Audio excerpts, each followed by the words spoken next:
오늘 말씀은 에스더 9장 말씀입니다. 에스더의 간청에 의해서 왕이 조서를 내려 하만의 기력과 그리고 모든 대적과 원수를 물리치고 기쁨으로 잔치하면서 그날을 명절로 지키게 됩니다. 오늘 본문은 조서를 왕이 내린 그때부터 유다인들이 대적들을 어떻게 제거하는지 그 자세한 내용과 불임절의 기원에 대해서 다루고 있습니다. 1절 말씀에 보면은 아달월, 즉 유대력으로 12월 13일이 원래는 하만을 통해 조서가 내려져서 유대인들이 죽임을 당하기로 했던 날입니다. 그런데 도리어 유다인들이 자기들을 미워하는 자들을 제거하는 날이 되었다라고 오늘 본문 1절이 시작을 하고 있습니다. 그래서 16절까지 대적들을 제거하는 구체적인 사건들을 다루면서 그 명단들도 또 기록을 하고 있습니다. 조서에 따라서 3절 말씀에 보면은 지방관과 대신들 그리고 총독들 그 신하들이 돕는 자가 되었다라고 되어져 있습니다. 그리고 13절, 14절에는 그 하루가 부족하다고 14일에도 하루 더 연장하여 완전히 그 왕국의 수도에 있는 대적들까지 진멸하도록 조서를 내리게 하는 그 왕조차도 돕는 이의 역할을 감당하는 모습이 되어진 것을 볼 수가 있습니다. 하나님께서는 하나님의 전쟁을 하실 때에 세상의 모든 권력과 그 모든 힘이 하나님께는 도구가 되어진다는 겁니다. 그 강대한 나라의 왕조차도 하나님의 행하실 때는 하나님의 도구일 뿐이라는 것, 그것을 보여주고 있습니다. 왕조차도 이제는 돕는 이가 되어서 하나님의 대적들을 물리치는 일에 그 조서를 내리고 그 하는 모든 일들을 하게 합니다. 본문에 눈에 띄는 내용들이 있습니다. 모르드게와 에스더는 하나님 앞에서 사람들에게 구원과 축복의 통로가 되었습니다. 그래서 유다인들이 모르드게와 에스더의 믿음 때문에 하나님 앞에 은혜를 입고 또 모든 원수를 물리치고 애통이 변하여서 기쁨이 되고 또 죽음이 생명으로 옮겨지는 그런 귀한 축복을 얻게 되지요. 복의 통로가 됩니다. 구원의 통로가 됩니다.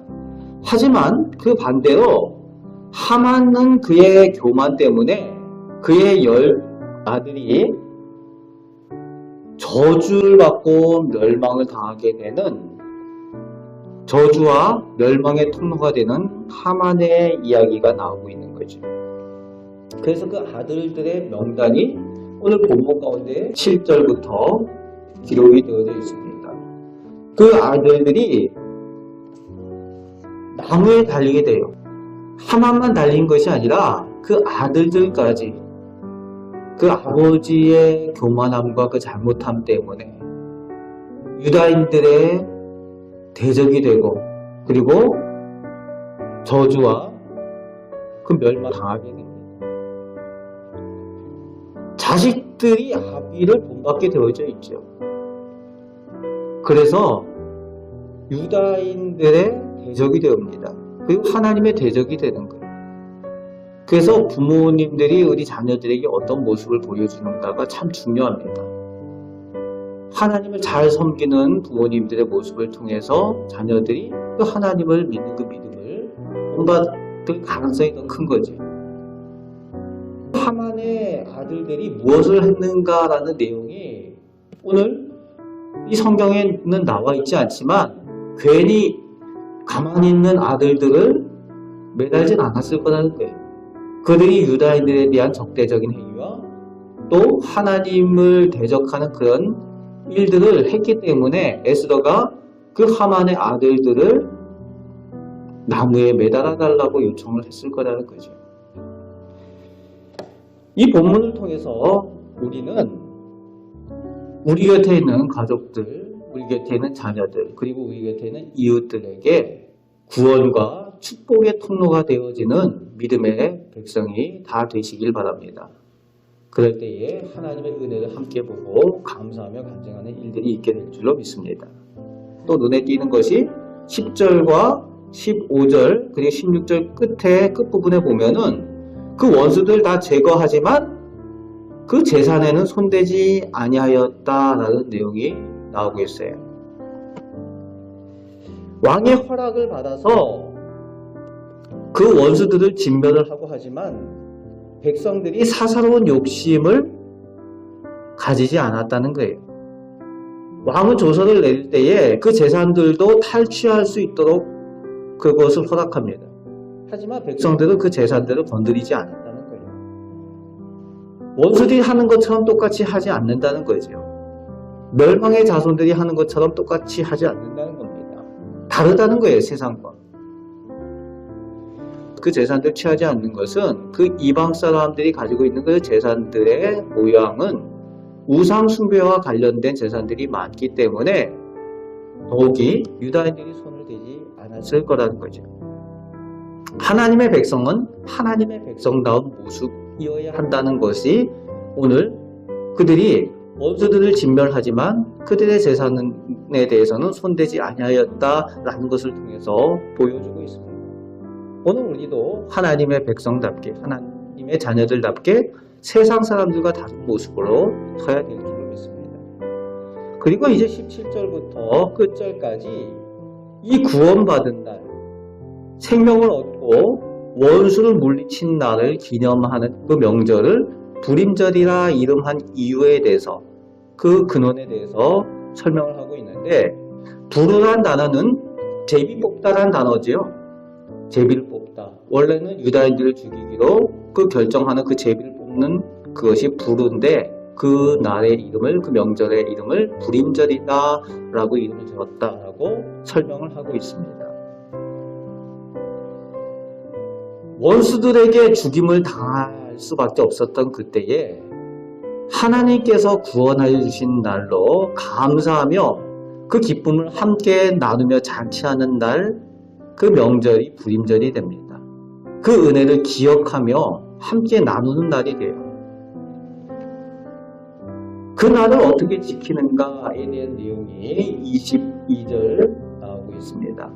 서로 잔치를 베풀고 즐기며 서로 예물을 주며 가난한 자를 구제하며 라고 되어져 있어요. 하나님께 받은 은혜를 그냥 감사합니다, 기억합니다 해서 끝나는 것이 아니라 그 받은 은혜를 나누는 일로 그 기쁨을 더했다는 거죠.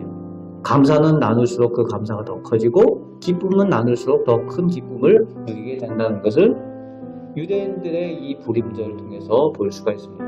이 불임절은 장차 예수 그리스도를 통해서 우리에게 주어진 부활절에 대한 예표가 됩니다.